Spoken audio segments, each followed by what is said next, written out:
uterina, a altura uterina está normal para a idade gestacional y está normal. Ya. La paciente entonces que tiene sangrado, ¿no? Nos dice que hay sangrado, que es un sangrado rojo vivo, ¿no? Rojo vivo, rojo rutilante.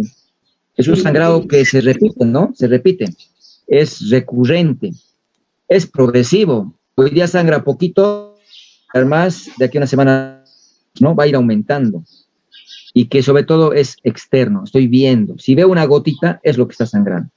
Si veo, ¿no es cierto?, un charco de sangre, eso es lo que está sangrando, ¿no? Es un sangrado externo, rojo vivo, recurrente, ¿no? Progresivo, intermitente. Bueno, si todos se acuerdan, está bien, pero por lo menos tienen que saber, ¿no?, que es un sangrado externo y es rojo vivo. No tiene contracciones, no hay dolor. Eso es lo más típico, es lo más importante que tienen que resaltar, ¿no? No hay dolor. Otro, no hay sufrimiento fetal.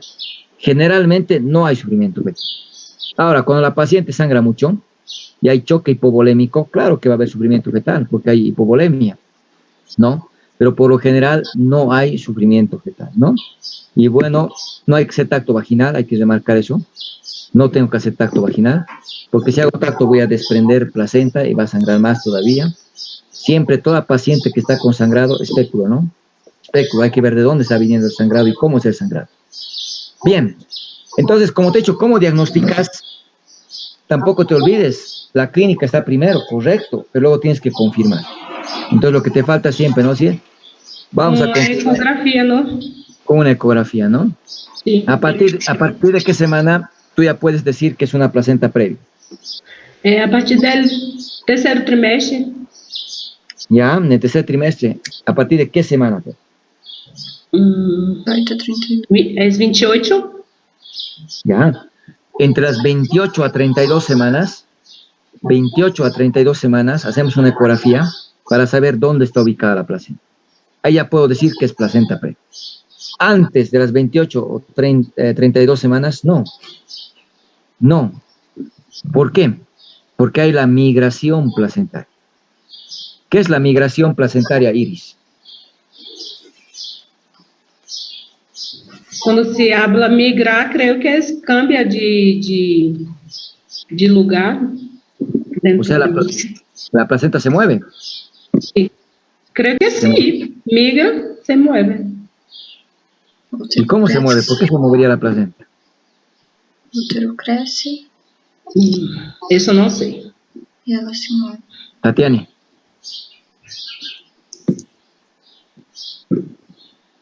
Mayra.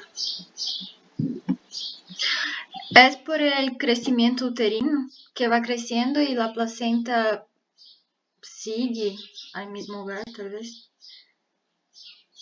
Sí, miren, imagínense que la placenta llega hasta el borde, ¿no? ¿Cómo se llamaría si llega hasta el borde de la OSI? Marginal, ¿no? Marginal. El útero va creciendo, está muy bien, el útero crece. Pero más que el crecimiento uterino, se va formando el segmento. El segmento se va formando.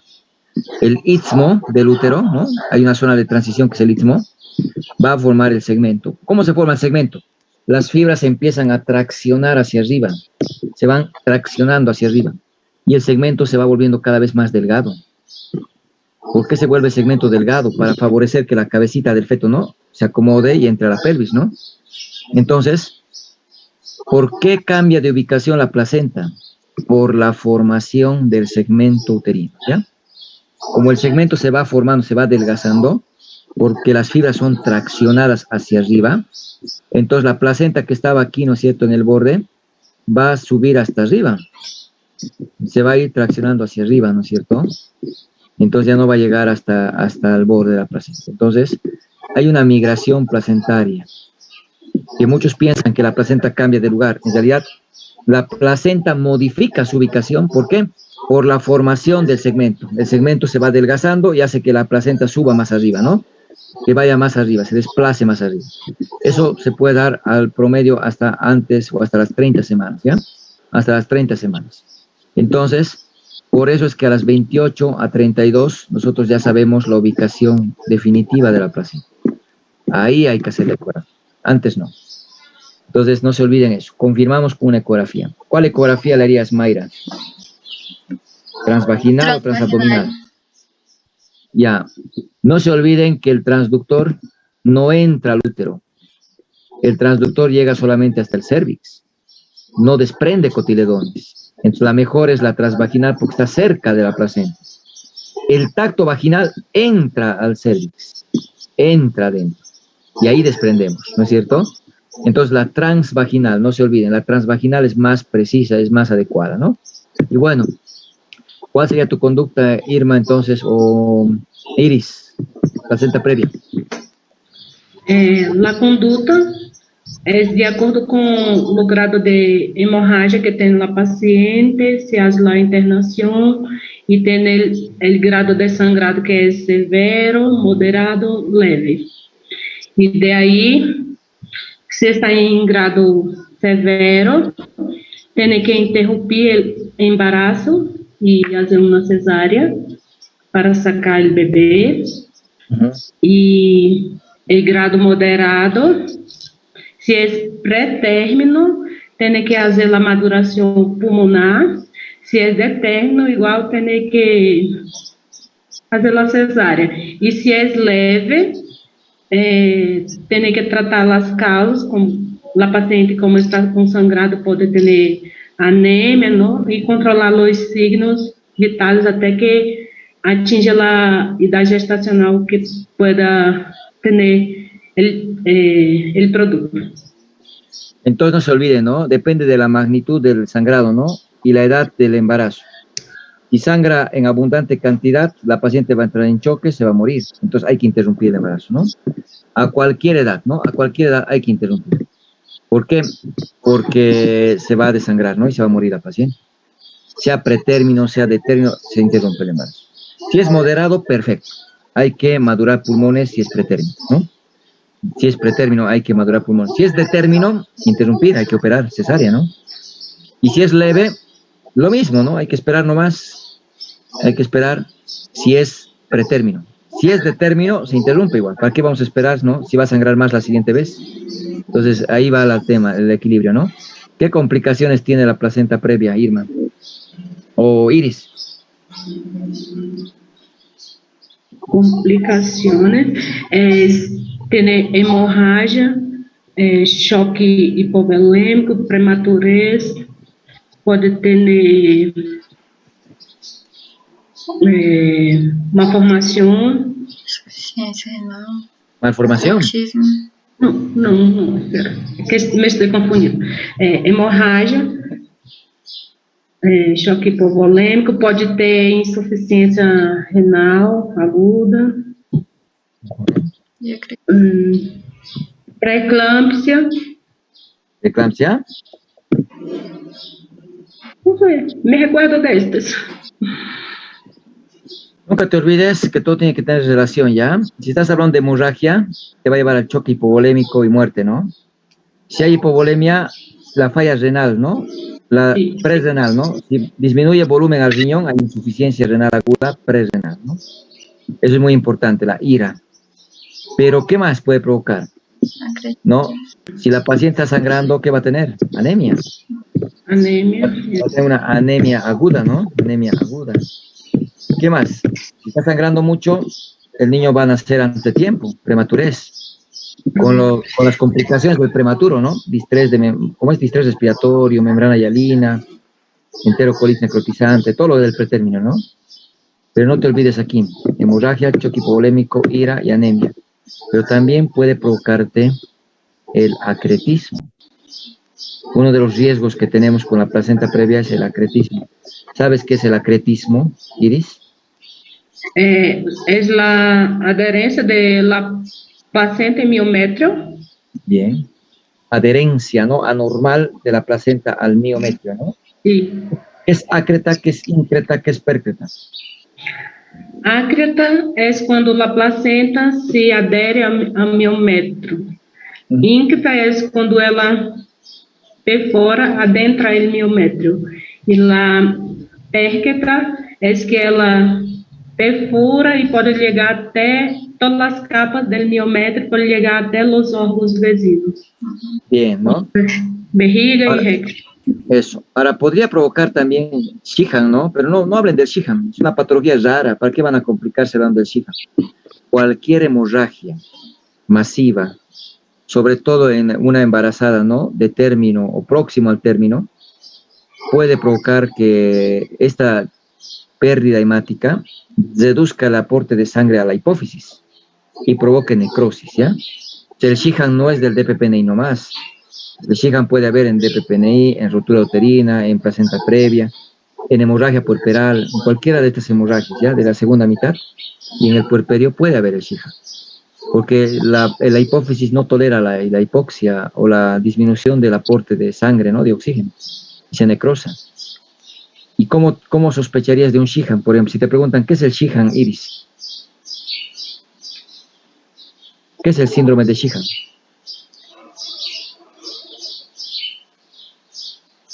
Mayra.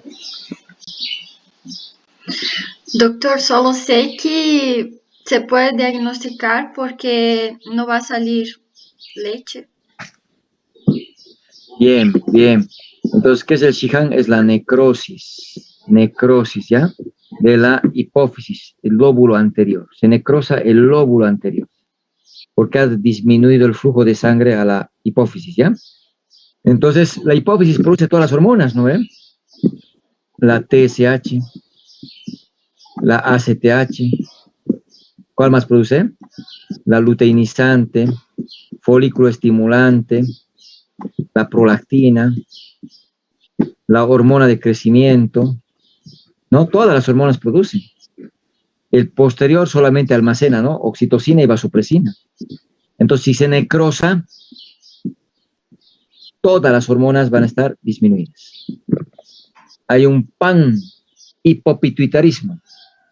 Todas las hormonas de la hipófisis disminuyen. O sea, me va a haber Addison, me va a haber hipotiroidismo, amenorrea, pero lo que más me tiene que llamar la atención es lo que ha dicho Maya. No hay producción de leche. No hay producción de leche. Eso tiene que llamarte la atención. Porque cuando nace el niño, entran en amenorrea y te queda enmascarado. Entonces, ¿qué es el síndrome de Shihan? Es una necrosis del lóbulo anterior de la hipófisis, producto, ¿no? De una hemorragia que se está produciendo, ¿no? En el embarazo o en el puerperio. ¿Ya? Y que se va a manifestar porque todas las hormonas van a estar disminuidas, ¿no? Y lo más llamativo es la falta de producción de leche, porque no hay prolactina, ¿no? No hay prolactina. El resto, a la larga, te va a llevar a todo esto, ¿no? A problemas endocrinos que marcan en lo que es el hipopituitarismo, ¿no? Está bien. Entonces, no hablen del Shihan. Solo si les preguntan, ¿ya? Como es una... Entonces, no nos vamos a meter a eso, ¿no? Choque hipovolémico, muerte, anemia, ira y acretismo, ¿no? Y acretismo. Es lo que me interesa. El acretismo, con esto ya queda bien ilustrado, ¿no? La placenta normalmente está unida al endometrio. Si no hay endometrio, no hay la capa basal del endometrio, la placenta entra en contacto con el músculo, con el miometrio. Eso es acreta. Si la placenta entra dentro del músculo, íncreta. Si atraviesa el músculo, atraviesa la serosa, pércreta, ¿no? Llega a la vejiga, llega al recto, bueno.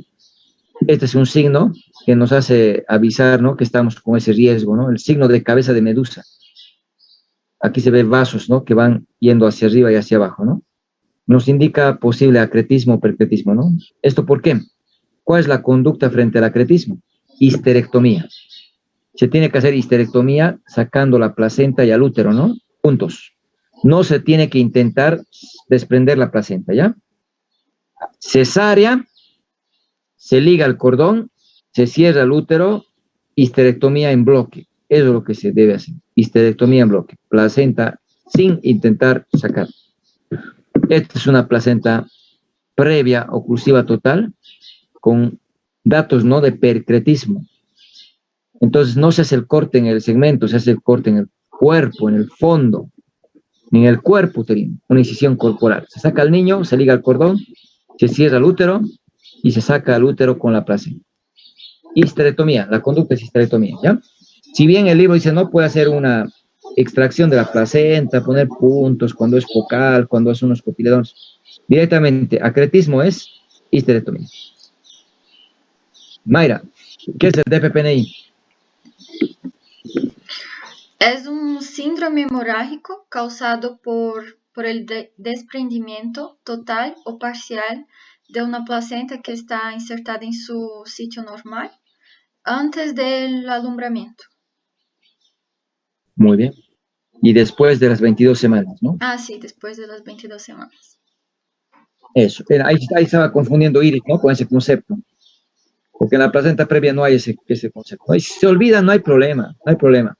Lo importante es decir, ¿no? Desprendimiento parcial o total, como has dicho, de la placenta que está normalmente insertada, ¿no? Está en el fondo, antes del alumbramiento. Es lo que me interesa. ¿Por qué diferencian ahora después de los 22 semanas? Porque si se desprende, lo catalogamos como el aborto, ¿no? Como el aborto. Pero hasta ahí está bien, antes del alumbramiento. ¿Cuáles son las causas del DPPNI, Mayra? Preeclampsia,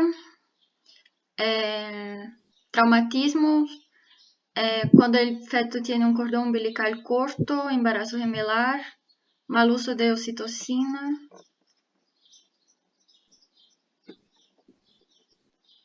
Eso recuerdo. ¿A qué te refieres con mal uso de la oxitocina? A veces por utilizar una dosis más de la adecuada puede haber una hipertonía uterina, no sé, desprender la placenta. Eso. A veces, ¿no? Se echa a chorro, ¿no? Se abre a chorro para que puedan hacer más rápido y provoca una hiperdinamia, ¿no? Y esa hiperdinamia puede provocar desprendimiento. Está bien, eso es el mal uso de oxitocina. Hay que saber utilizar la oxitocina, ¿no? Adecuadamente.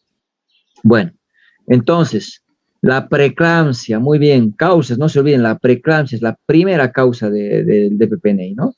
Después traumas, ¿no? Caídas, golpes. Las embarazadas se caen muy seguido porque pierden el equilibrio, porque la barriguita al crecer altera el eje de gravedad y como altera el eje de gravedad cambia la postura, cambia el equilibrio y se caen y ahí se pueden desprender la placenta, ¿no?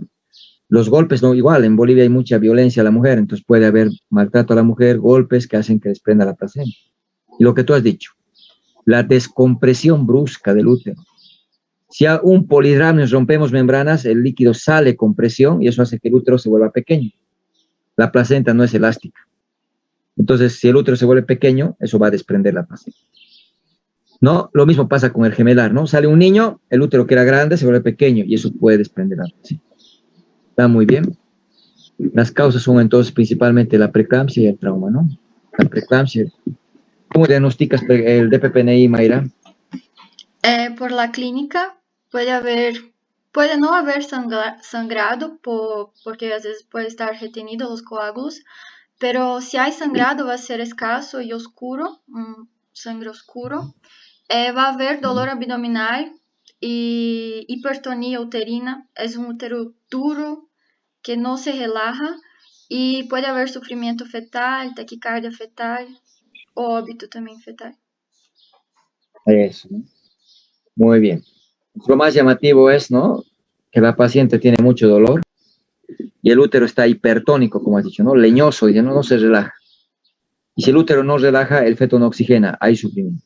Como tú has mencionado, en el 50% de los casos hay sufrimiento, ¿no? Y en un 15% hay óbito, se mueren.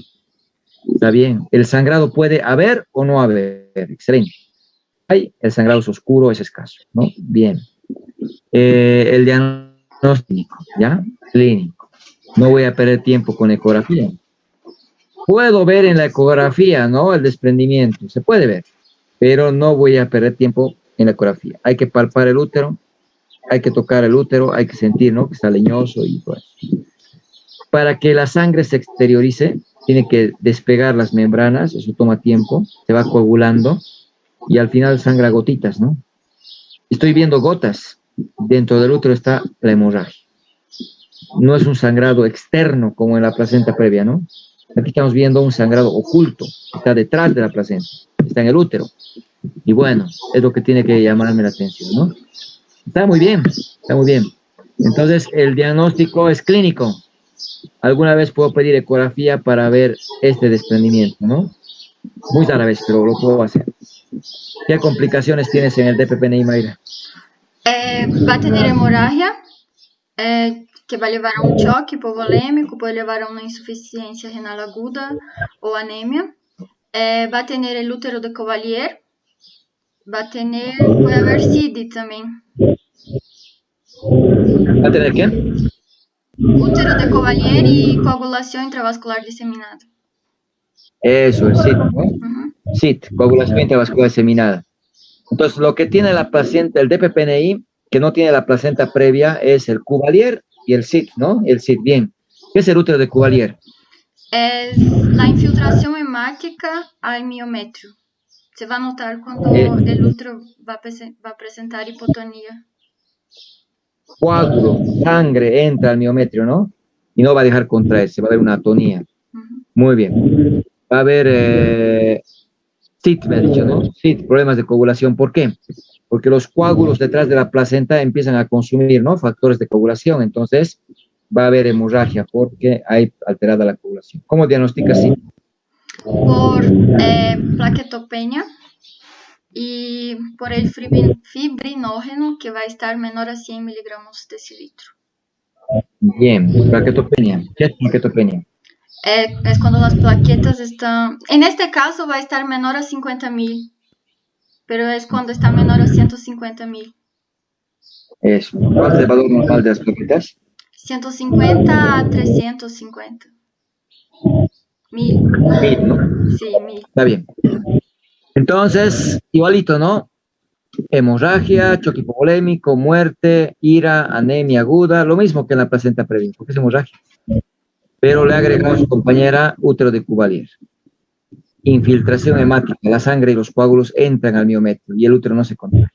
Le ha agregado sí, porque se consumen los factores de coagulación. Muy bien. ¿Cuál es tu conducta en el DPPN? Se puede hacer el parto si la paciente está estable y si el feto está sin sufrimiento fetal, o si está muerto también y la madre está estable, se hace parto. Si está inestable o si hay sufrimiento fetal agudo, se hace la cesárea. Bien. Entonces, si el niño está con sufrimiento, hay que operar, ¿no? Para que no se muera. Si la paciente está inestable, no voy a dejar que siga sangrando, ¿no? Hay que operar. Pues si está estable, el feto no tiene datos de sufrimiento, hay que romper membranas, ¿no? Para que descomprima el útero y al parto, ¿no? Ir al parto, está bien. ¿Sabes qué es el método de Pusos? ¿Pulsos? Sí, No sé. en las placentas marginales y placenta lateral se puede hacer la ruptura precoz de las membranas, ¿ya? La ruptura de membranas de manera anticipada. ¿Por qué? Porque si el borde de la placenta, por ejemplo, llega, ¿no? Hasta el OSI y está sangrando, si yo rompo membranas, ¿qué va a pasar con la cabeza del feto? Descender. Desciende, desciende. Y al descender la cabecita del feto, ¿qué hace? Comprime el borde de la placenta que está sangrando. Y si comprime el borde de la placenta, deja de sangrar. Entonces, el método de Pusos es ruptura artificial de membranas temprano, ¿ya? Precoz. Está con 3 de dilatación, RAM. Está con 4, RAM. ¿Para qué? Para que la cabeza cuando descienda comprima el borde de la placenta y pare el sangre. Si sigue sangrando, cesárea. Placenta previa, oclusiva total y parcial, cesárea. Placenta marginal, placenta lateral, parto. Y en estos casos, ¿qué tengo que hacer? Ruptura artificial de membranas, de manera precoz. Con 4 de dilatación ya hay que romper. ¿Para qué? Para que la cabecita descienda y comprima la placenta, ¿no? Es el método de Pusos. ¿Ya? Es el método de Pusos. ¿Está bien? Está bien, Mayra, estás muy bien. DPPN o ruptura uterina, ¿quién quiere repasar? Scarlett, Irma.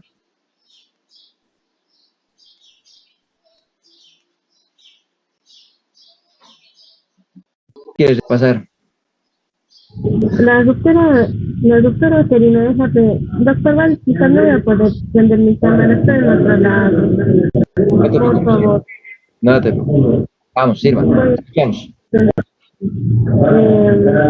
la presencia de solución de continuidad en cualquier parte o en cualquier sector del útero. Muy bien.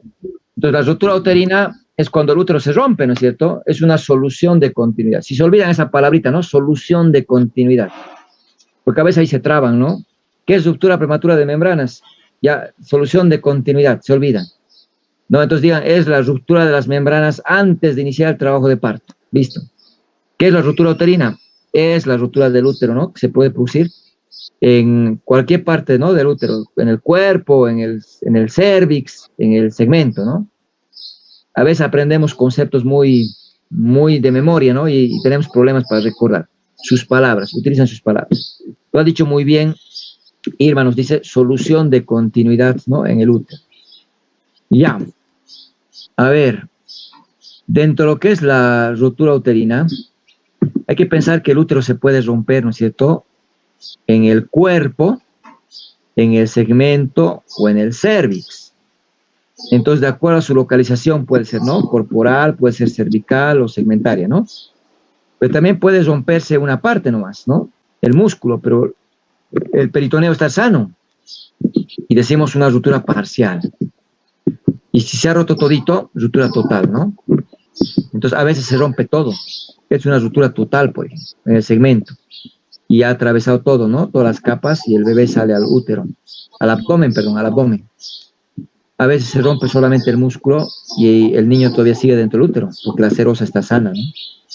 Bueno, está muy bien. A ver, dime, ¿cómo diagnosticarías la inminencia de ruptura uterina, Irma? ¿Cómo te darías cuenta que el útero está por romperse?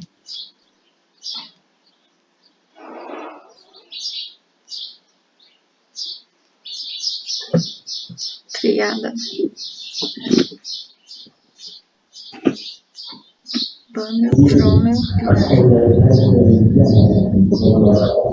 Sería con una ecografía, ¿no?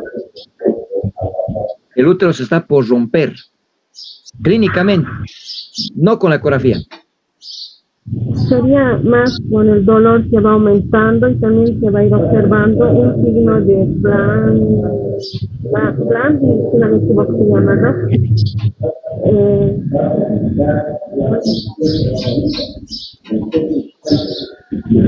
Dolor, muy bien. Si no te acuerdas el nombre del signo, explícanos cómo es el signo.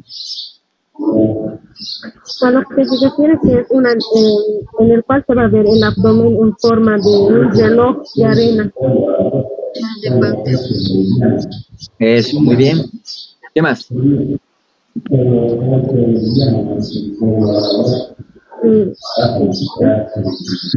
es lo más relevante porque me acuerdo de eso. Ya. Scarlett.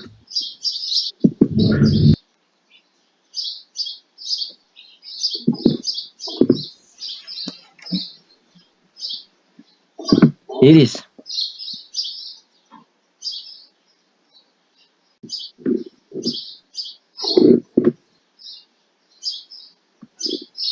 Ejercítense a hablar.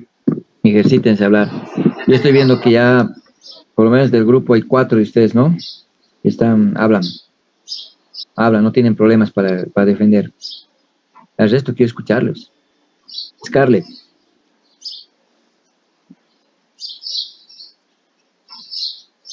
Iris. ¿Cómo diagnosticas? Sin ver apuntes. Tiene los signos, pero no sé hablar bien sobre esos signos. Sé que tiene el de Pinardi, de Balante, como así, que se va a mirar como si fuera un reloj de arena y otro como si fuera acorde de guitarra. Eso, ¿cuál? Se va a mirar como fuera guitarra. O de Pinardi es como corda de guitarra y de... No, estoy confundido. No sé hablar el nombre de estos signos, pero sé que hay. Mayra. Es la triada de Bandel, Frommel, Pinar, donde el Bandel va a ser un adelgazamiento extremo del segmento inferior y va a causar los signos que las chicas dijeron, que sería el reloj de arena. Va a haber el Frommel, que es cuando el útero va a subir y va a distender los ligamentos redondos y se va a poder palpar como si fueran cuerdas de guitarra. Y de Pinar, que va a haber una coloración violácea del cervix, vulva y vagina. Y puede haber un sangrado escaso y oscuro. Bien. La paciente, ojo, va a tener mucho dolor, ¿no? Va a aumentar mucho el dolor. Esto me tiene que alertar, ¿no? De que algo no está bien. Después tengo que buscar estos 3 signos, ¿no? La triada de Bandel, Frommel, Pinar. Si no se acuerdan de la triada, explíquenlos, ¿no? Adelgazamiento extremo, ¿no? Del segmento, ¿no? Del segmento. Entonces, ahí observamos al útero como un reloj de arena, dice, ¿no? O como un 8. Porque el segmento se ha adelgazado, todo esto es el segmento, ¿no? Se ha vuelto bien delgadito. Y el borde superior del segmento, que es el anillo de Bandel, ha llegado hasta el ombligo, ¿no? El ombligo. Normalmente está entre el ombligo y el pubis, ahora ha subido hasta arriba. Porque el segmento está tan delgado que ya se va a romper, ¿no es cierto? Entonces, adelgazamiento extremo del segmento, ¿no? Que nos va a mostrar el útero como un 8 o como un reloj de arena, dice, ¿no? Y esto tracciona los ligamentos redondos y se los puede palpar, ¿no? Y lo que decíamos, se va a palpar los ligamentos redondos, ¿no? Como si fueran cuerdas de guitarra, ¿no? Están tensos, están duros. Y ya va a empezar a haber un sangrado escaso, oscuro, y puede haber, ¿no? Esa coloración violácea del cervix. Bueno, todo esto me alerta de que se va a romper el útero a cualquier rato, ¿no? Hay que dejar de atender parto, hay que ingresar a la cesárea, ¿no? Porque el momento que se rompa, la paciente va a gritar de dolor. Y ese grito me dice, ahí se ha roto. Y luego va a estar tranquila, ya no va a gritar, va a estar tranquila, ¿no? En sala de partos hay una calma, pero luego empieza a tener taquicardia, hipotensión, se desmaya, está pálida, porque ahora se está desangrando, ¿no es cierto? Entonces al feto lo voy a palpar facilito, ¿no? Debajo de la piel lo voy a sentir con facilidad. Ya no se toca el útero. Y bueno, esa es la triada de Bandel, Frommel, Pinar, ¿no? Porque cuando se rompe el útero, ya voy a tocar al feto, ¿no? Fácilmente. Pero antes de que se rompa el útero hay que reconocer el Bandel, Frommel, Pinar. Mucho dolor la paciente. El útero no relaja, está hipertónico, con hiperdinamia. Vamos a encontrar que hay sufrimiento porque el útero no está relajando. Y bueno, entonces, ¿cómo me doy cuenta que se ha roto el útero? La paciente, después de gritar, se calma, ha dicho. Voy a sentir al feto, voy a palpar al feto facilito, ¿no? Debajo de la piel. Y bueno, vamos a encontrar que hay datos de choque hipovolémico, ¿no? Datos de choque hipovolémico. Hay un signo, ¿no? Que se menciona, el signo de Clark, ¿no? Clark. Enfisema subcutáneo. Que podemos sentir a nivel del hipogastrio como un crujido, un crépito, ¿no? Como si fueran burbujas que estoy, ¿no? Rompiendo ahí al palpar. Y bueno, eso ya me indica que ya se ha roto el útero, ¿no? Puede haber hematuria, ¿ya? Eso es muy, muy común, porque rompe el útero, también va hacia la vejiga y desgarra la vejiga, ¿ya? Puede haber hematuria. Es un dato muy importante que hay que reconocer cuando examinamos. El tratamiento es, en una ruptura uterina, laparotomía. Operar, abro el abdomen, zafia del desgarro, ¿ya? Hay que extraer al feto, la placenta, hay que suturar el desgarro. Cuando es muy extenso, histerectomía, ¿no? Histerectomía. Entonces, hay que reparar el desgarro y si no se puede, hay que sacar el útero, ¿no? ¿Por qué les he dicho que no me hablen de vasa previa? Porque no es una patología común, no es frecuente, por tanto, ¿para qué se van a complicar con esta patología, no? A ver, ¿quién me puede explicar vasa previa? ¿Quién ha leído? Levante la mano en el Zoom.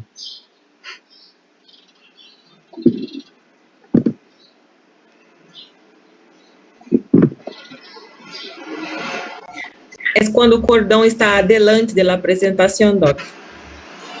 Ya. Entonces, vamos, Tatiana, contigo.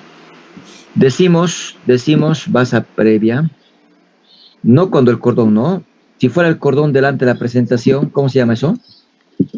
Procúbito. Inserção velamentosa. Un procúbito. La cabecita está aquí. El cordón está delante de la presentación con membranas íntegras. ¿Cómo se llama eso? Procúbito, ¿no? Eso. El cordón cuando está delante de la presentación con las membranas íntegras, digo procúbito. Si las membranas están rotas, Procidencia. procidencia. Procidencia, ¿no? Entonces, ¿qué es basa previa? A ver, otra vez, Tatiana. Su nombre te está avisando.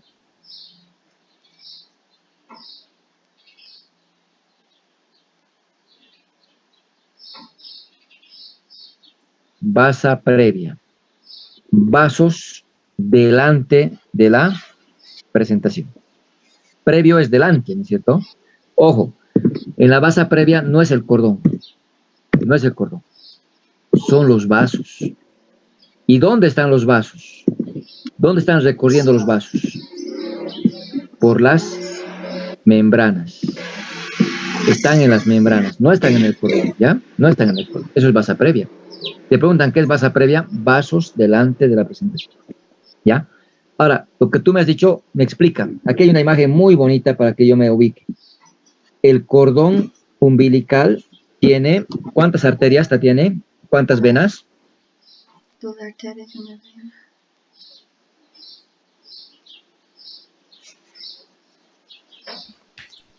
Uma artéria e 2 venas? 2 arterias y una vena. En nuestro cuerpo tenemos una arteria con 2 venas, ¿no? Eso tenemos, una arteria con 2 venas. En el cordón es al revés. Es al revés. Tiene 2 arterias y una vena. 2 arterias y una vena. Es al revés, ¿no?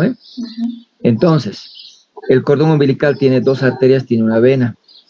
Y tiene una gelatina, ¿no? Que le está rodeando, la gelatina de Wharton, ¿no? La gelatina de Wharton. Ahora, fíjate, ¿dónde se inserta el cordón? En la placenta. En la placenta. El cordón se inserta en la placenta. Aquí estoy viendo que el cordón se está insertando, ¿dónde? En las membranas. Aquí veo el cordón insertarse en las membranas, ¿no? A eso se llama inserción velamentosa. Cuando el cordón se inserta en las membranas, es la inserción velamentosa, ¿ya? ¿Es normal que el cordón se inserte en las membranas? No. El cordón se inserta en la placenta, pero en la inserción velamentosa se está insertando en las membranas. Entonces, para que le llegue sangre a la placenta, los vasos están recorriendo las membranas y recién llegan a la placenta. Los vasos están recorriendo las membranas para llegar a la placenta. Si esta parte de las membranas estuviera delante de la cabeza del feto, estoy encontrando vasos sanguíneos delante de la presentación, ¿no es cierto? Eso es basa previa. Entonces, ¿qué es basa previa? Vasos delante de la presentación que recorren las membranas. ¿Cuándo se da eso? En la inserción velamentosa del cordón. ¿Qué es la inserción velamentosa del cordón? Cuando el cordón se inserta en las membranas y no en la placenta. Entonces los vasos tienen que recorrer las membranas, ¿no? Eso es basa previa. ¿Cómo diagnosticas basa previa, Tatiana?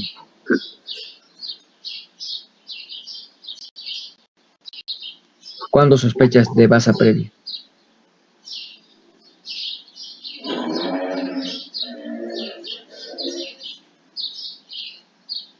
Si hacemos el tacto, ¿qué vas a sentir?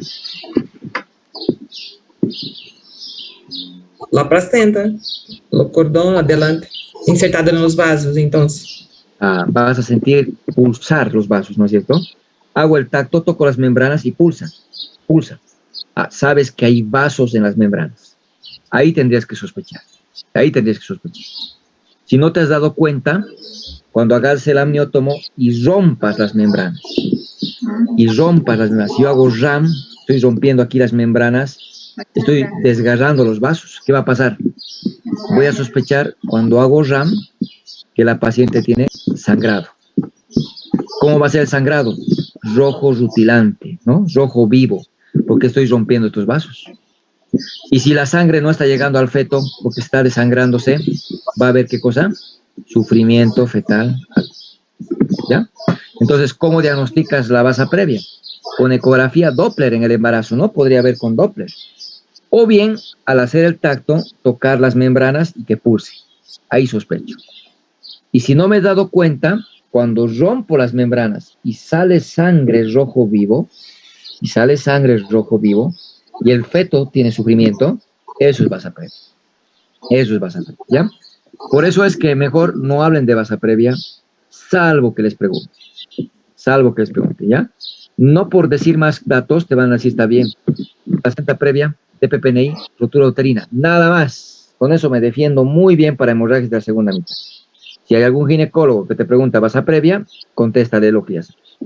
Pero no es a veces fácil, ¿no? Aquí está el cordón, se ha implantado aquí en las membranas, los vasos están recorriendo las membranas para llegar a la placenta, ¿no?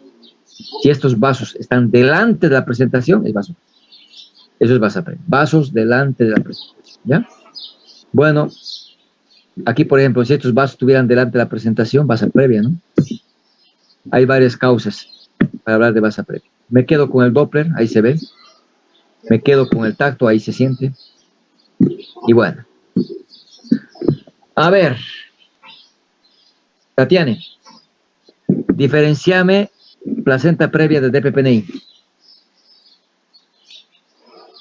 Sangrado, dolor. O mais difícil me dá, né, Doc?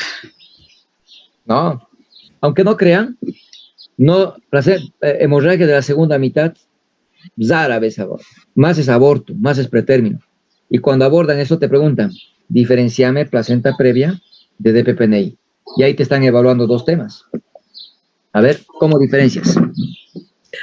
Bueno, a placenta prévia tem início de 24 a 28 semanas. E o DTPNI é início súbito. A placenta prévia é inodoro e a DPNI é dolor agudo. O útero do DPNI é hipertônico e a placenta prévia não é hipotônico, não há contrações. Há sangrado urorutilante em placenta prévia, em DPMI há oscuros com coágulo. Ou pode também não haver.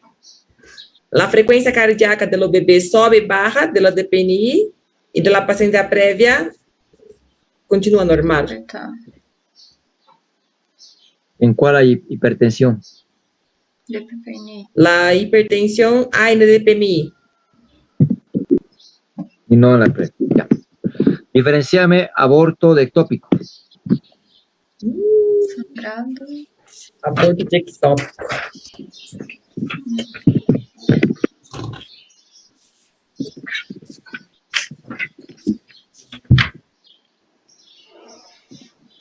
Sin ver apuntes. Vamos lá, deixa eu lembrar.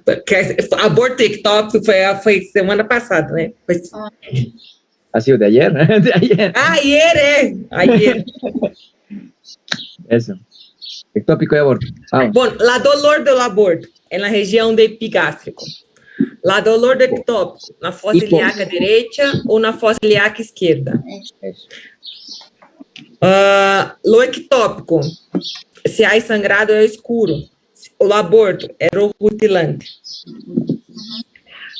O útero no aborto está do tamanho dela, está no mesmo tamanho dela do período gestacional, ou está um pouquinho diminuído. Agora, já o ectópico não tem nada a ver com o tamanho, com a idade gestacional do bebê. Está bem diminuído, não está igual. Bien. Sí, existe. ¿Cómo es el dolor en el aborto? Espasmódico, ¿no? O dolor é na região hipogástrica e é espasmódico. En el ectópico Dolor, Opressivo. es punzante o opresivo, ¿no? sim. No O es difuso também, não? difuso también. ¿En cuál hay una masa parauterina? En el ectópico. Ah, sim. E no ectópico você passa uma massa uterina que sobressai e já não há aborto, não. Ya, está bien. Eso es. Bien. Y tú tenemos hoy día más, ¿no? Y preeclampsia, ¿no? O doutor não vai parar mais hoje.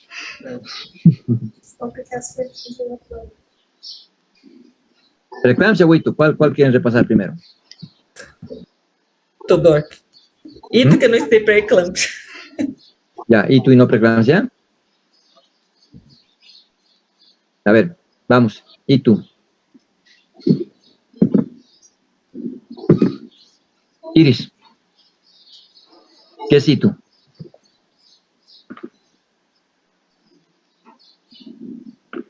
Invasão, colonização. Esto es la invasión de bacterias en tracto uterino. No estudié bien este tema, pero Mayra, ¿qué es ito? Es la invasión, colonización y multiplicación de gérmenes patógenos en el tracto urinario. Bien, conceptos bien estructurados, ¿te acuerdas, no, Mayra? Está bien eso. Sí, es que me quedo hablando. Bueno, invade, ¿no? Coloniza, multiplica los gérmenes en el tracto urinario, ¿no? ¿Está bien? ¿Cuál es la causa? A ver, ¿cuál es la causa de la ito, Mayra? Sería por los gérmenes, ¿quieres saber? Que invaden. Sí, exactamente. El más frecuente sería la Escherichia coli y hay por Klebsiella, por Proteus, creo, y Trichomonas, Mycoplasma también, creo. Entonces, ahí tienen que ordenarse un poquito. Es bueno que se ordene, ¿no? Por gram negativos, ¿ya? Gram negativos, principalmente la Escherichia coli, pero también Proteus y Klebsiella, ¿no? Proteus y Klebsiella. Entonces, ¿cuál es la etiología? Principalmente gram negativos, donde la E. coli, Proteus y Klebsiella son los más frecuentes, ¿no? Hay gram positivos, sí. Está Staphylococcus aureus, está, ¿no es cierto?, Staphylococcus epidermidis, y están los enterococos, gram positivos. Y están los gérmenes atípicos. De aquí, Ureaplasma urealyticum es bastante frecuente.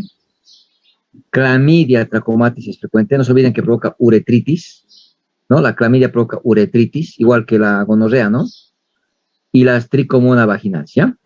Entonces, la ITU, fíjense, hay que aprender eso. Está muy bien como tú me has dicho. Principalmente la E. coli, Proteus, Klebsiella. Eso no pueden no saber. Pero también tienen que recordar que hay gram positivos y que hay atípicos, ¿ya? Los atípicos son clamidia, ureaplasma urealyticum, micoplasma, está tricomona vaginalis, ahí puede estar también hasta Neisseria, porque provocan uretritis, ¿no? Pero bueno, ¿cómo clasificas la ITU, Mayra? Alta y baja. Bien, ¿cuál es el límite para decir alta y baja? Los uréteres, porque la baja va hasta la vejiga, ¿no? Y sería del inicio del uréter en delante. Eso, la desembocadura de los uréteres en la vejiga, ¿no? Uh-huh. La uretritis y la cistitis, baja. La ureteritis y la pielonefritis, alta, ¿no? Uh-huh. Muy bien. Dime las vías de infección, ¿cuáles son? Ascendente, hematógena y por contigüidad. Eso, ¿no? Ascendente. De la región perianal a la uretra. De la uretra a la vejiga, a los ureteres, al riñón, ¿no? La vía hematógena. Cualquier infección, si hay bacterias en la sangre, va a llegar al riñón. Y te puede llevar una infección urinaria alta, ¿no? Directamente al riñón. Y bueno, por contigüidad por la mucosa, ¿no? Que va a ir subiendo. Muchos consideran la vía linfática, ¿no? La vía linfática aparte, ¿no? Pero en realidad la linfática está dentro del hematógeno. Bueno, ¿cuál es la clínica de la ITU baja, Mayra? Va a haber polaquiuria, va a haber estranguria, puede haber disuria y orinas fétidas. Ya cuando se habla de eso en cistitis y uretritis. Cuando se habla de cistitis puede haber un dolor suprapúbico y tenesmo vesical. Eso, ¿no? ¿Qué es polaquiuria? Es cuando es la frecuencia de veces, el aumento de la frecuencia de veces que se va al baño. Eso, aumenta la frecuencia, ¿no? Sí. Orina cada rato, Sí. pero orina poco, ¿no? Orina poco. Aumenta la frecuencia, pero no aumenta el volumen, ¿no? Ujú. Polaquiuria. ¿Qué es disuria? Es el dolor, la dificultad para dolor al miccionar. Bien, dificultad en la micción, ¿no? ¿Qué es el tenesmo? Es cuando a cada rato quiere miccionar, pero no sale, no tiene orina. Entra al baño, orina poquito y sigue con ganas de Sí, orinar, sigue ¿no? con ganas. Vuelve a orinar y sigue con ganas. Es el deseo persistente de miccionar, ¿no? Eso es muy común en la cistitis, muy bien. Y entonces todo eso tiene la ITU baja, ¿no? Tiene disuria, tiene polaquiuria, tiene tenesmo vesical, ¿no? ¿Qué tiene la alta?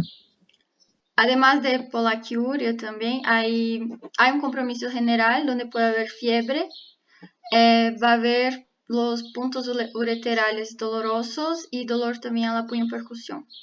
Náuseas y vómitos también puede haber. Eso, náuseas, vómitos, fiebre, puño percusión, ¿no? Puntos laterales.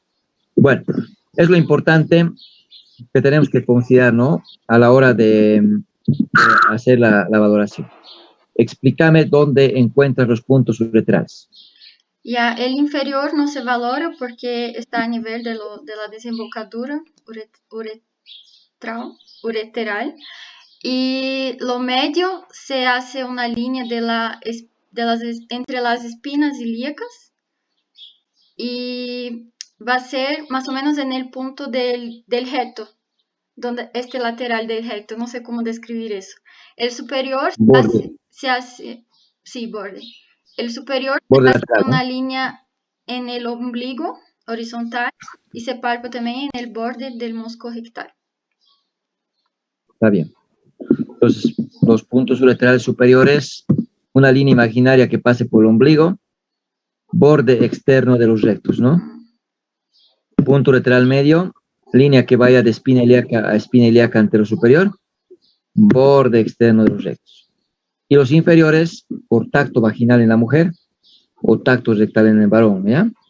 Si te preguntan, ¿valorarías los puntos ureterales inferiores, Mayra? No. No, no se valora. ¿Por qué? Porque tienes los superiores y los medios, y los inferiores crearían mucha molestia, ¿no? Mucha incomodidad a la paciente. Bueno, ¿dónde realizas la puñopercusión? En la región lumbar, en este borde costovertebral creo que se llama, y se hace a cada lado. Eso. En la región lumbar, Sí. en la unión costo-vertebral, ¿no? Muy bien. De manera directa, con el puño cerrado, o de manera indirecta, como estamos viendo aquí en la imagen, ¿no? Esa es la puñopercusión, ¿no? Que comúnmente decimos Giordano, ¿no? Ya está. Está muy bien, está bien. ¿Cómo diferencias la ITU alta y ITU baja? Por la clínica, que va a haber fiebre, se puede... Eso, Mm. la clínica. Dime, seguí nomás. No, iba a decir que algunos dicen que solo por la clínica y otros dicen que se puede evidenciar cilindros en el examen general de orina. La única manera, entonces, es por clínica, porque la alta tiene fiebre, malestar, puñopercusión, puntos laterales, y por la presencia de cilindros, ya leucocitarios o hialinos, ¿no? En la orina. El laboratorio tendrías que encontrar cilindros, ¿ya? Va a decir que es alta, ¿no? Va a decir que es alta. A ver, descríbeme un general de orina infeccioso. Al examen macroscópico y luego al microscópico. Al macroscópico va a estar, va a tener un olor fétido, va a tener un color opalescente o turbio. En el microscópico va a haber, va a tener un pH alcalino, va a haber puede haber presencia de nitritos y leucocitos mayor, creo que en la embarazada se considera mayor a 10 por campo. Macroscópico, bien. Color turbia, ¿no? Turbio. Olor fétido. pH alcalino, muy bien. densidad aumentada, ¿no? Más de 1030, 1034, depende, ¿no? Laboratorio. Muy bien. Al microscópico, ¿qué me has dicho? Nitritos, ¿no? Nitritos. ¿Qué son los nitritos? ¿Qué son los nitritos? Es la degradación de los nitratos por medio de las bacterias. Eso, la Escherichia coli convierte, ¿no? El nitrato en nitrito. Entonces, es producto del metabolismo, ¿no? Del metabolismo de las bacterias. Está muy bien. Entonces, vamos a encontrar nitritos, ¿no? Leucocituria. Si se olvidan leucocituria, leucocitos en orina, ¿no? Leucocitos en orina. En el examen de grado sirve. Mayor de 5 en el varón, mayor de 8 en la mujer, mayor de 10 en la embarazada, ¿no? Sirve. En realidad, si tomamos una buena muestra, una buena asepsia, antisepsia de la región genital, se le explica bien a la paciente, mayor a 5 es patológico, ¿no? Sea varón, sea mujer, ¿no? El Argente Álvarez nos dice 5 leucocitos por campo, más es infección urinaria. Pero en el examen de grado hay quienes te preguntan, te van a decir, no, pero dime cuánto en el varón, más de 5. ¿Cuánto en la mujer? Más de 8.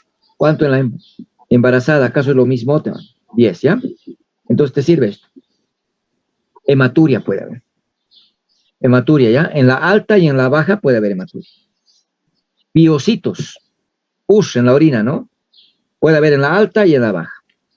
Entonces, si yo quiero diferenciar laboratorialmente alta y baja, cilindros. Hay que buscar cilindros, ¿ya?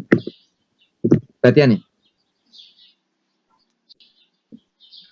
Uma pergunta, Doc. A albúmina não é encontrada solamente na alta? Ya. La albúmina puedes encontrar en una paciente que no tiene infección de orina. Síndrome nefrótico, síndrome nefrítico, en la preeclampsia. Entonces, la presencia de proteínas no te está indicando infección, ¿no? No te estás relacionando a infección. Te está indicando que la permeabilidad glomerular se ha alterado, ¿no? Hay mayor permeabilidad glomerular. Por eso es que no entra como un criterio, ¿no? De diferencia. Ya, a ver. ¿A qué llamamos bacteriuria asintomática, Mayra? Sería cuando tiene el general de orina positivo, con presencia de nitritos y la madre no tiene síntomas. Pero no estoy segura. Paciente no tiene síntomas. Pero tengo que detectar bacterias en el urocultivo. No te olvides. La bacteriuria es por cultivo. ¿Cuántas bacterias tienes que encontrar para decir que es una bacteriuria asintomática, Mayra? No sé, Doc. Tatiana. 100.000 unidades de colônia formadoras e no choro médio. Bien. 100.000 unidades formadoras de colonia en una orina de media micción, ¿no? En medio chorro. ¿Y si fuera por catéter? Sí, 10.000. Por punção vesical é uma, por... Catéter, ¿Ya? 10.000. Por sonda. Aí uma outra que é 10.000, ela... Por sonda, ¿no? Sonda folha, é. Le pongo sonda y recolecto muestra, 10.000, ¿no? Está bien eso. 100.000, media micción, ¿no? 10.000, sonda. Punción suprapúbica, una, ¿no? Una unidad formadora de color. Ya. A ver. Si hablamos del cultivo, es importante, ¿no? El antibiograma, y eso nos va a ayudar para el tratamiento, ¿no? Hay que ser todo cultivo, lo posible. ¿Qué es ito recurrente, Tatiana?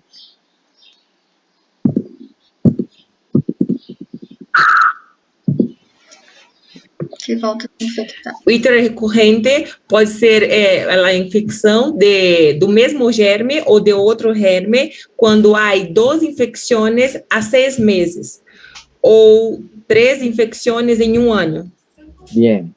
Si una paciente tiene 2 infecciones en 6 meses o 3 en 1 año, es ito recurrente. Y ahí tengo que diferenciar recaída y reinfección, ¿no? ¿Qué es recaída y qué es reinfección, Tatiana? Recaída pelo mesmo germe, reinfecção por outro germe. Creio que recaída é quando é o mesmo germe, não? Mismo germen. Reinfección. É quando é outro tipo de verme, outro tipo de germe, de bactéria. Otro germen, ¿no? Otra bacteria. Porque si es recurrente, hay que ver la vía urinaria, ¿no? Tal vez hay estenosis, estrechez de alguna de las partes, ¿no? De la vía urinaria. Hay que buscar por qué está con infección. Y la recaída me dice que hay un fracaso en el tratamiento. No es radicado al germen. O hay resistencia, o hay una dosis subterapéutica, o le he dado, ¿no? Poco tratamiento, no ha cumplido el tratamiento tal vez la paciente. Tengo que ver por qué hay recaída. La recaída es mismo germen, la infección es otro germen, ¿no? Está bien. Eso. La ITU la tienen que saber. La ITU es un capítulo que se aborda, ¿ya? A ver, ¿la bacteriuria asintomática se trata o no se trata? Tatiana. Sí, Doc, sí se trata. Porque mesmo que a paciente não sinta, tem que tratar, porque pode ligar a dar danos renais, pielonefrites, pode se complicar, e pode ligar a um aborto, la madre, la embarazada. ¿No? Hay que tratar. En una embarazada incluso, ni siquiera 100.000, con 20.000 unidades formadoras de colonia o 50.000 unidades formadoras de colonia, ya se da tratamiento. ¿Ya? No se espera ni a 100.000, porque va a acusar, ¿no? Con amenaza de aborto, amenaza de parto pretérmino, y eso, está muy bien. Ya. Iris, ¿por qué te has salido de la imagen? ¿puedo hacer una pregunta? ¿Sí? ¿Qué tratamiento Claro. utilizas? ¿Utilizas si es baja nitrofurantoína? Bien. Vamos al tratamiento. En el tratamiento va a variar, ¿no es cierto?, de acuerdo si es alta y baja, ¿no? En el bajo tienen hartas opciones. En su examen de grado no está mal. Si te preguntan cuál es tu tratamiento, pueden utilizar la amoxicilina. No es mala opción. 1 gramo vía oral cada 8 horas. O bien pueden dar con ácido clavulánico por el tema de la resistencia. 80% de las embarazadas tienen resistencia, ¿no?, a la amoxicilina. Hay mucha resistencia a la amoxicilina. Pues está descrito que pueden utilizar amoxicilina, ¿ya? Es una aminopenicilina, es un beta-lactámico. Los beta-lactámicos se pueden utilizar en la embarazada sin ningún problema, ¿ya? Las penicilinas y las cefalosporinas den sin miedo a las embarazadas. No tiene malformaciones, no provoca efectos. Puedes recurrir a la nitrofurantoína. La nitrofurantoína es un nitrofurano. Nitrofurantoína, ¿no? Es un nitrofurano que tiene acción bacteriostática y acción bactericida, dependiendo contra qué germen. ¿Ya? Tiene un espectro muy variado, ¿no?, que es catalogada, ¿no?, como un antiséptico urinario. En el CATSUM la catalogan como antiséptico urinario. Pero ustedes simplemente consideran que es un nitrofurano de acción bacteriostática y bactericida, que es una muy buena alternativa que damos, ¿no? ¿Cuánto damos de la nitrofurantoína? 100 miligramos, ¿no? Vía oral cada 8 horas. Deberíamos dar cada 6 horas, pero provoca mucho vómito, mucha náusea. Entonces el CATSUM dice, denle cada 6 horas. Eso no hacemos, damos cada 8 horas. ¿Ya? El tema de la nitrofurantoína no debería administrarse en el tercer trimestre. En el tercer trimestre provoca hemólisis, ¿ya? Y eso te va a llevar a la ictericia neonatal, ¿ya? Entonces se recomienda no dar nitrofurantoína en el último trimestre. Sin embargo, ustedes saben que a todos les damos nitrofurantoína, ¿no? En el embarazo, en el término, todos estamos dando nitrofurantoína. Entonces no es una mala opción. Solamente tener precaución en el último trimestre, ¿ya? Porque ahí provoca hemólisis, ¿no? Discrasias sanguíneas, hemólisis, ictericia neonatal, ¿ya? Otra alternativa que tienes, ¿cuál sería? Pueden utilizar la cefalexina, ¿no? ¿Qué es la cefalexina? Cefalosporina. ¿Quién sabe? ¿Es una cefalosporina de primera generación? Cefalosporina de primera generación, ¿ya? Por vía oral le podemos dar 500 vía oral cada 8 meses, ¿ya? Entonces, los esquemas son muy variados. Para una embarazada y tu baja, cualquiera de estos, bastante líquido, le pueden dar vitamina C 1 gramo, ¿no?, vía oral cada día para acidificar su orina y contrarrestar la proliferación bacteriana, ¿no? Pero son buenas opciones. La nitro utilizamos bastante. Bueno, ITU alta. En la ITU alta puedes utilizar manejo ambulatorio y hospitalario. Hospitalario. Acostúmbrese en la embarazada cefotaxima. Utilizamos harto la cefotaxima. Pero si utilizara ceftriaxona, lo mismo. Es lo mismo, son cefalosporinas de tercera generación. Vamos a utilizar 1 gramo EB cada 8 horas, ¿ya? Cada 8 horas. Si fuera ceftriaxona, 1 gramo EB cada 12 horas. Los cirujanos utilizan bastante la ceftriaxona. En ginecobstetricia utilizamos nosotros bastante la cefotaxima, ¿ya? La cefotaxima, ¿qué es, Mayra? Cefalosporina de tercera generación. ¿Cuál es su espectro? Es amplio espectro, pero sobre todo en gram negativos. Gram negativos, ¿no? Me cubre gram positivos, pero sobre todo gram negativos, ¿no? Por eso me sirve. ¿Se han dado cuenta que la ITU empezamos un tratamiento empírico hasta tener el resultado del cultivo? ¿Cuánto tardan en reportarme los cultivos? Cultivo de orina, cultivo de flujo vaginal, cualquier cultivo, menos el de sangre. ¿Cuánto tiempo tarda? 72 horas más o menos. 3 días, ¿no? 72 horas. El cultivo de sangre tarda 1 semana, pero te hacen una lectura a los 3 días. Igualito te avisan, no ha crecido bacterias o ha crecido E. coli, ya te avisan. Entonces, todos los cultivos son 3 días, ¿no? No le vas a tener 3 días a la paciente con dolor, con la disuria, con el tenesmo, ¿no? Hay que dar tratamiento empírico, cubriendo gram negativos principalmente, ¿no? Porque eso hemos visto, E. coli, Proteus, Klebsiella. Entonces ya, la cefotaxima es una buena alternativa. Si la paciente no quiere internarse, cefixima. ¿Cuánto es la dosis de la cefixima? 200 miligramos cada 12 horas.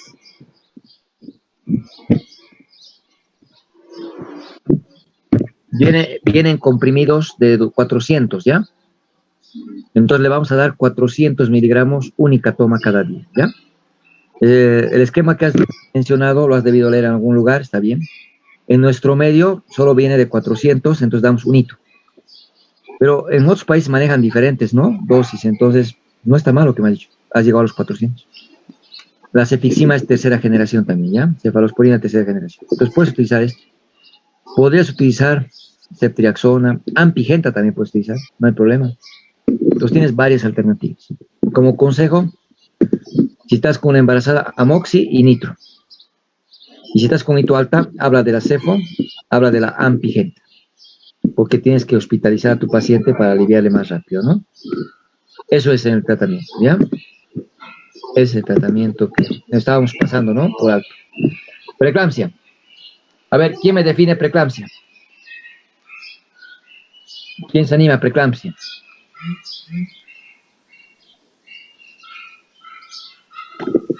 Ya han claudicado. Nadia, preeclampsia. Ya vamos a acabar. Con preeclampsia acabamos.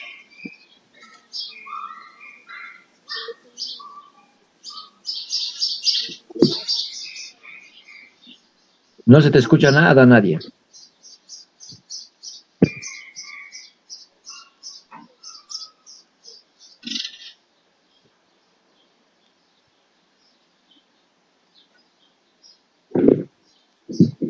Iris, preeclampsia, ¿qué es preeclampsia?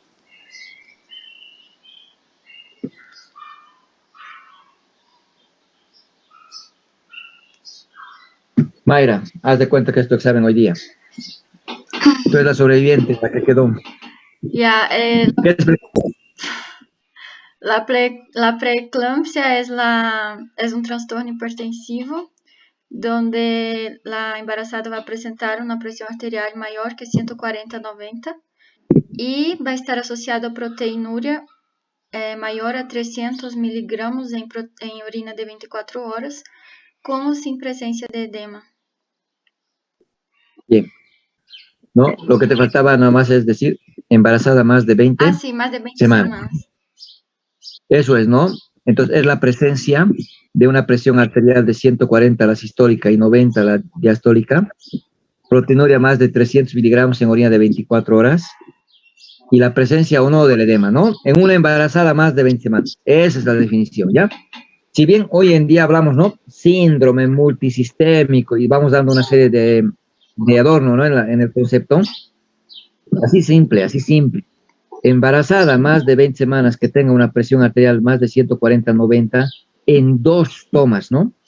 2 determinaciones separadas por 15 minutos. Ya no esperamos 4 a 6 horas, ahora solo 15 minutos, ¿no? Y que tenga proteinuria de 24 horas que sea más de 300 miligramos y que tenga o no el edema, ¿no? El edema ya no es criterio diagnóstico, ¿no? Eso es correcto. Entonces, sobre todo, esto vamos a tocar más adelante cuando hablemos de hipertensión, cómo se toma la presión, ¿ya? ¿Qué es presión arterial, la fórmula, qué es presión arterial media, la sistol, todo eso vamos a tocar más adelante. Aquí en preeclampsia, recordarles, a la embarazada siempre le vamos a tomar sentada, no echada. ¿Por qué no le tomo en decúbito dorsal, Mayra? Por el feto que puede comprimir la vena cava, tal vez, y puede interferir en esto.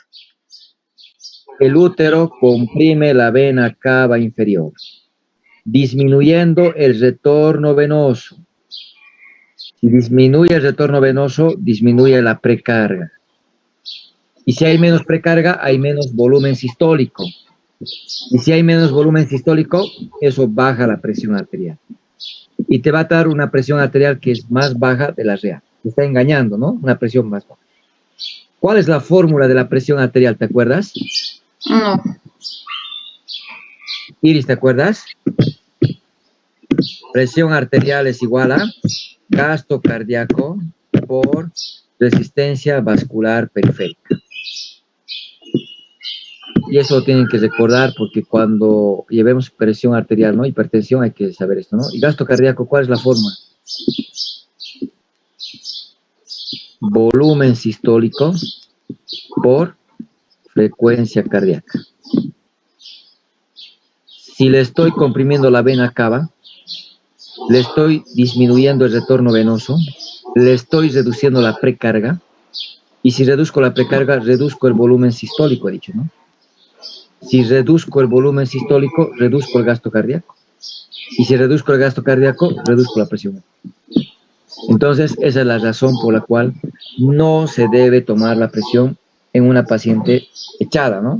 De cúbito dorsal. Cuando estamos hablando del embarazo, ¿no? Del embarazo. Bueno, paciente, media hora de no haber comido alimentos, 15 minutos de no haber hecho ejercicio, no haber consumido tabaco, sentadita, hay que tomarle una presión, a los 15 minutos otra vez. Hay que tomar en ambos brazos, ¿no? En ambos brazos. Vamos a repasar la técnica de toma de muestra o toma de presión cuando entremos a trastornos hipertensivos, ¿ya? En crisis hipertensiva y hipertensión arterial. A ver, ¿cómo se clasifican los trastornos hipertensivos, Mayra? Se clasifica en hipertensión crónica. ¿Ya digo qué es cada uno o solo los nombres? Ya, cuando te pregunten, ¿no ven? Si tú conoces, aprovecha de describir. Ok. Ya, hipertensión crónica, cuando la mamá ya es diagnosticada con hipertensión arterial. Y hay casos que la madre desconoce eso, entonces en el control prenatal antes de las 20 semanas, si se diagnostica con las tomas y se considera como una hipertensión crónica. Hay la preeclampsia y eclampsia, que hemos dicho que sería diagnosticada después de las 20 semanas, con una presión arterial mayor 140/90, con proteinuria, con sin edema.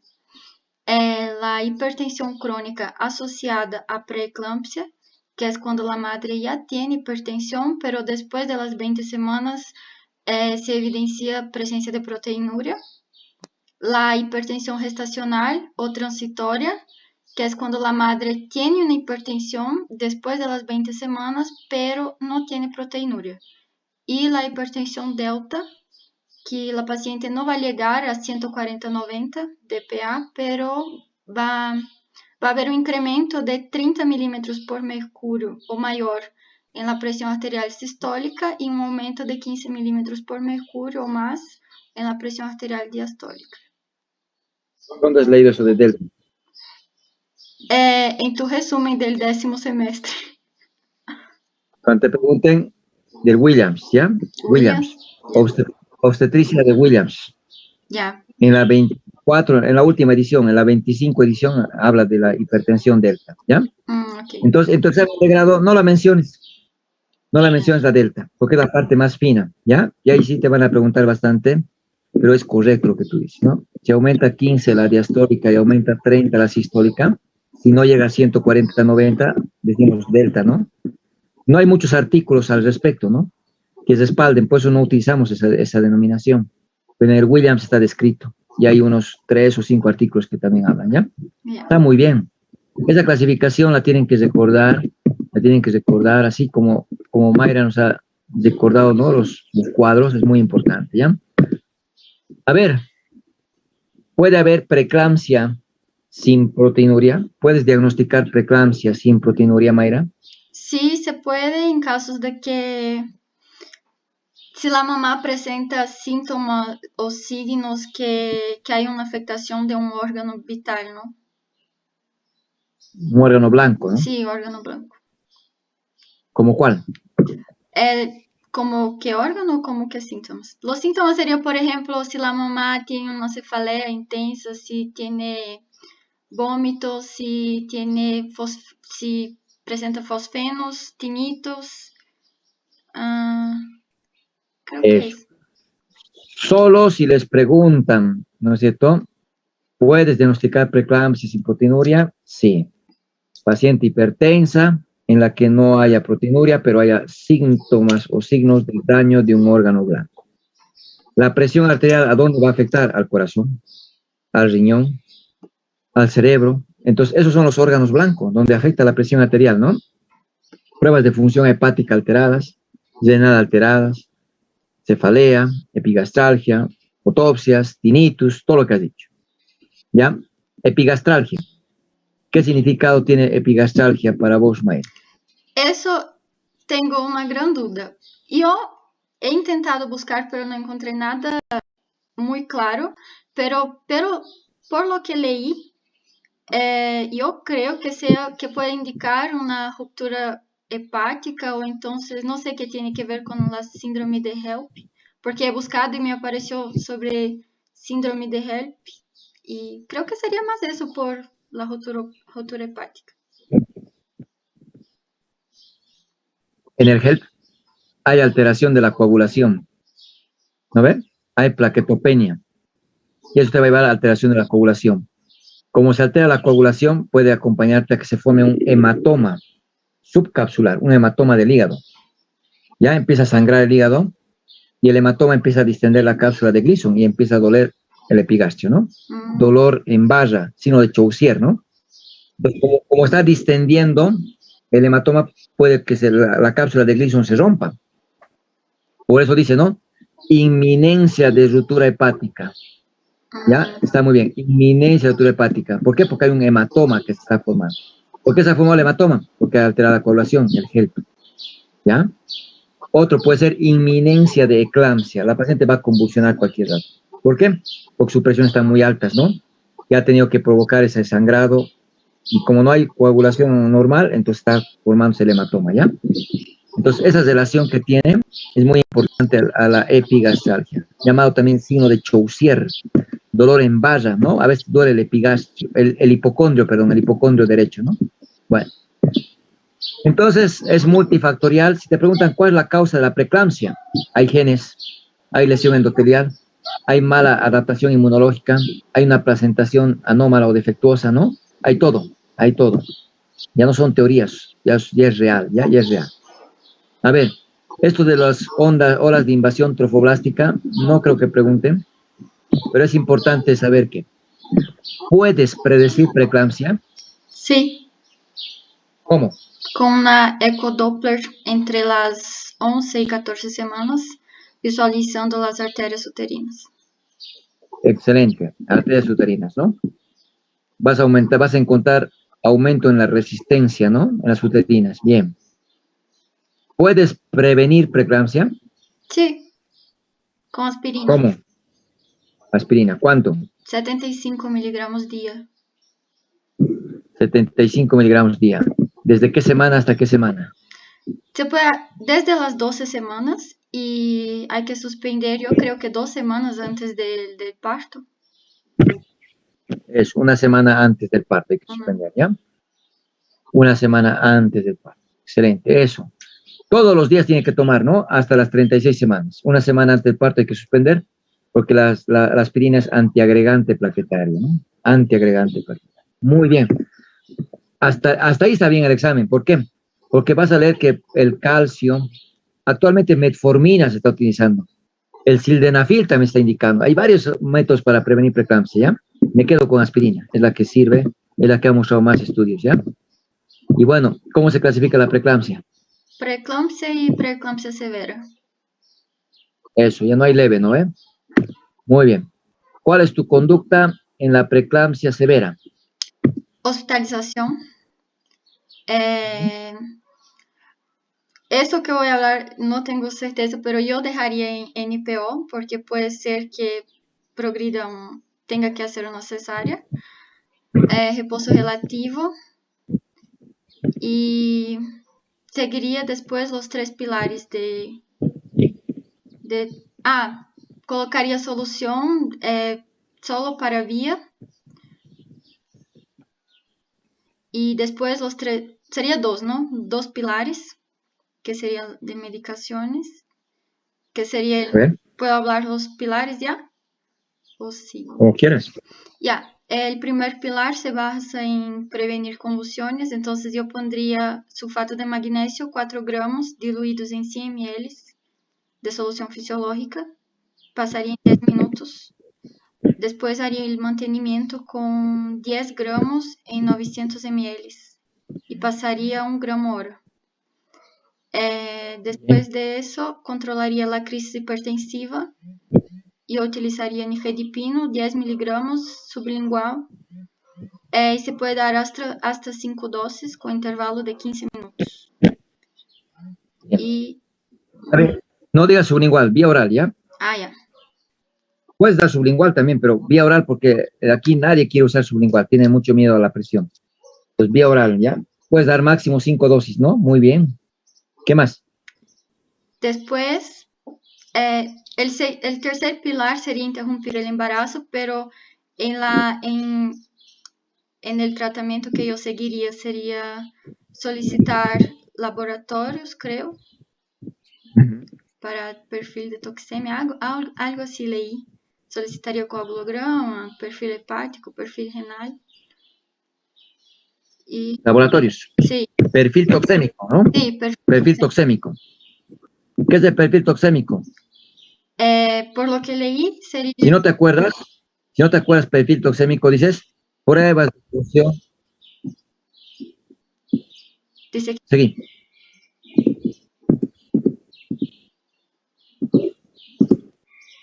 Te ha cortado. Seguí nomás. A ver, explícame. No, yo te pregunté, ¿qué debería decir? Ya. Entonces, no se olviden, 1, cuando te dicen cuál es tu conducta, hospitalizar, ya el reposo relativo está bien. Evitar que convulsione con sulfato de magnesio, lo has dicho muy bien, 100 cc de solución fisiológica más 4 gramos de magnesio. Le pasamos 10 a 15 minutos, ¿no? Luego le vamos a dar 1 gramo por hora, ¿no? 1 gramo por hora. Hayas diluido 900 cc, 10 gramos, ¿no? Nifedipino está bien, 10 miligramos vía oral ¿cada cuánto? Hasta 5 dosis. ¿Cada cuánto tiempo? Cada 15 minutos. Cada 15 minutos. Hasta bajar la presión, ¿no? Laboratorios. Si no te acuerdas del perfil toxémico, pruebas de función renal, pruebas de función hepática y coagulograma. Coagulograma, ¿ya? En coagulograma están plaquetas, en coagulograma está el fibrinógeno, ¿no es cierto? Fibrinógeno. Entonces, ese es el perfil toxémico. ¿Por qué decimos perfil toxémico? Porque en lugar de decir perfil hepático, perfil renal, decimos perfil de la toxemia gravídica. La preeclampsia se la llamaba toxemia gravídica durante mucho tiempo. Entonces, simplemente, esto nosotros lo hemos agrupado, ¿ya? ¿Qué le pides? Pruebas de función hepática, función renal, coagulograma, nada más. Hay que interrumpir el embarazo, ¿no? ¿Por qué vía? Por parto, si la condición obstétrica es favorable, ¿no? Sonda Foley, no te olvides colocar a tu paciente, está muy bien. ¿Qué tienes que monitorizar cuando utilizas sulfato de magnesio? Reflejo patelar, frecuencia respiratoria y diurese. Bien. ¿Y si se está intoxicando? Va a tener disminución de los... la conducta sería Sí. gluconato de calcio. Gluconato de calcio. ¿Cuánto? 1 gramo endovenoso pasa en 3 minutos. Bien, eso es lo que tenemos que saber, ¿no? No se olviden, la preeclampsia severa hay que evitar que convulsione. Hay que tratar la crisis hipertensiva y hay que interrumpir el embarazo. No hay manejo conservador. Solo el tercer nivel hace manejo conservador. De 24 a 34, 2 días para que madure pulmones. Y no, interrumpo el embarazo. Entonces, no hablen del pretérmino, ¿no? ¿Qué es el sulfato de magnesio? Es un bloqueador de canal de calcio, ¿no? Bloqueador de canal de calcio. Pero también tiene un efecto central, bloquea al glutamato. Por eso es que no hay convulsiones, ¿no? Solo sirve como anticonvulsivante en la embarazada. En el esquema del magnesio, así como tú me has dicho, no digan suspan, Sibay, Prichar, nada.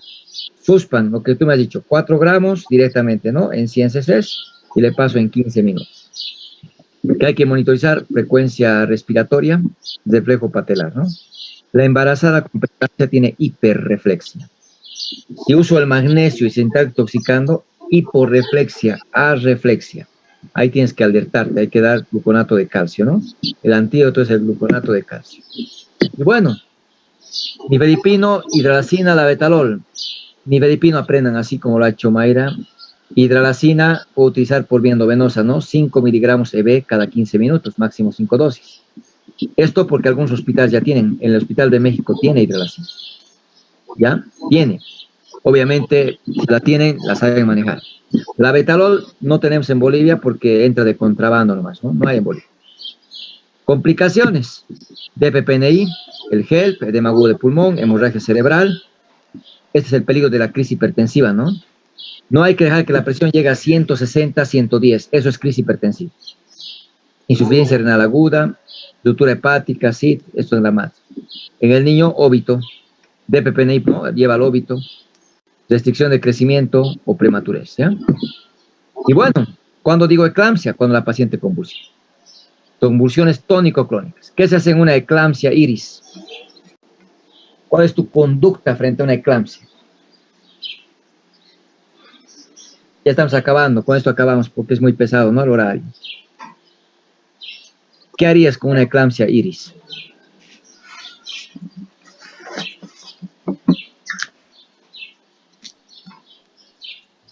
Igual se haría la hospitalización y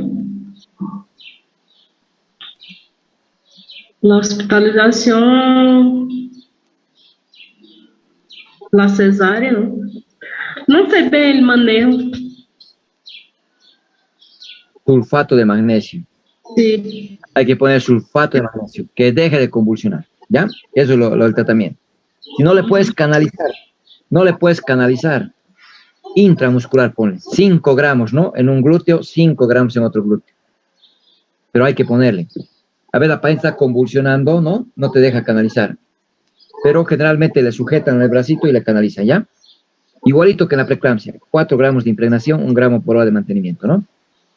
Hay que dejarle 24 horas después de lo que nace el niño el magnesio, ¿no? Para que no convulsione en el puerperio tampoco. Porque 2 días después del nacimiento puede convulsionar, ¿ya? Hay que tener cuidado con eso. Convulsiones, la eclampsia. Entonces hay que darle anticonvulsivantes, ¿no? El sulfato de magnesio. Ya, lo primero. Una cánula de mayo para que tengas vía aérea. Inclina la cabecita a un lado. Que si vomita no se broncoaspire. Y bueno, interrumpir el embarazo, ¿no? Puede ser parto o puede ser cesárea, dependiendo si está con condición obstétrica favorable, ¿no? ¿Qué es el HELP? Hemólisis, plaquetopenia, enzimas hepáticas elevadas, ¿no? Eso tengo que aprender. Y nada, quedamos aquí. Les voy a escribir para coordinar las siguientes. En el orden del temario seguimos el tema que nos toca, ¿no? Ya hemos acabado el temario, ¿no? Correspondiente, sí. ¿O faltaba algún tema? Faltava hiperemesis y ruptura prematura de membrana. En este día era ruptura de membranas. Sí. Es harto, ¿no? Ujú. Ya. Programaremos entonces, tal vez lunes de noche, podría ser, o martes, ¿ya? Quedamos en el WhatsApp. Creo que están tus compañeros medio obitados, ¿no? Le programamos entonces, ¿ya? Nos vemos Ya. entonces a estudiar. Voy a marcar ahorita en el WhatsApp qué temas pendientes, vamos a acelerar, ¿ya? Hay que apretar. Está bien. Ya sí, Sí. voy a estar más libre la siguiente semana. Tal vez pasemos incluso cada día, tal vez, ¿ya? Para nivelar. Vamos a apretar. Ya, Está bien. está ¿Listo? bien. Tengan buen fin de semana.